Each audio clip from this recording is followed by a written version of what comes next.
Hello दोस्तों, कैसे हैं आप सब। एक बार फिर स्वागत है आपके अपने YouTube चैनल भक्ति सागर पर। आज हम आपको देव उठनी एकादशी व्रत कथा सुनाते हैं। देव उठनी एकादशी व्रत कथा कार्तिक माह की शुक्ल पक्ष की एकादशी को देव उठनी एकादशी कहा जाता है।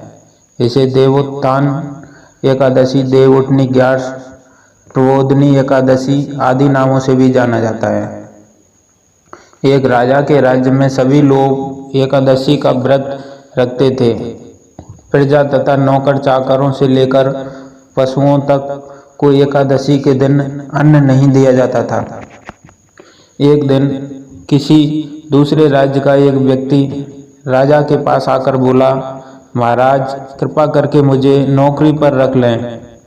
तब राजा ने उसके सामने एक शर्त रखी कि ठीक है, रख लेते हैं, किंतु रोज तो तुम्हें खाने को सब कुछ मिलेगा, पर एकादशी को अन्न नहीं मिलेगा। उस व्यक्ति ने उस समय हाँ कर ली, पर एकादशी के दिन जब उसे फलाहार का सामान दिया गया तो वह राजा के सामने जाकर गिड़गिड़ाने लगा, महाराज इससे मेरा पेट नहीं भरेगा, मैं भूखा ही मर जाऊंगा, मुझे अन्न दे दो। राजा ने उसे शर्त की बात याद दिलाई, पर वह अन्न छोड़ने को राजी नहीं हुआ। तब राजा ने उसे आटा, दाल, चावल आदि दिए। वह नित्य की तरह नदी पर पहुंचा और स्नान कर भोजन पकाने लगा। जब भोजन बन गया तो वह भगवान को बुलाने लगा, आओ भगवान, भोजन तैयार है। 15 दिन बाद अगली एकादशी को वह राजा से कहने लगा कि महाराज मुझे दोगुना सामान दीजिए, उस दिन तो मैं भूखा ही रह गया। राजा ने कारण पूछा तो उसने बताया कि हमारे साथ भगवान भी खाते हैं, इसलिए हम दोनों के लिए ये सामान पूरा नहीं होता। बुलाने पर पीताम्बर धारण किए भगवान चतुर्भुज रूप में आ पहुँचे तथा प्रेम से उसके साथ भोजन करने लगे। भोजनादि करके भगवान अंतर्ध्यान हो गए तथा वह अपने काम पर चला गया। 15 दिन बाद अगली एकादशी को वह राजा से कहने लगा कि महाराज मुझे दोगुना सामान दीजिए, उस दिन तो मैं भूखा ही रह गया। राजा ने कारण पूछा तो उसने बताया कि हमारे साथ भगवान भी खाते हैं, इसलिए हम दोनों के लिए सामान पूरा नहीं होता। यह सुनकर राजा को बड़ा आश्चर्य हुआ। वह बोला, मैं नहीं मान सकता कि भगवान तुम्हारे साथ खाते हैं।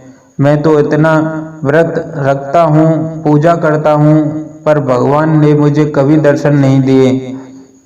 राजा की बात सुनकर वह बोला, महाराज यदि विश्वास ना हो तो साथ चलकर देख लें। राजा एक पेड़ के पीछे छिपकर बैठ गया। उस व्यक्ति ने भोजन बनाया तथा भगवान को शाम तक पुकारता रहा, परंतु भगवान न आए।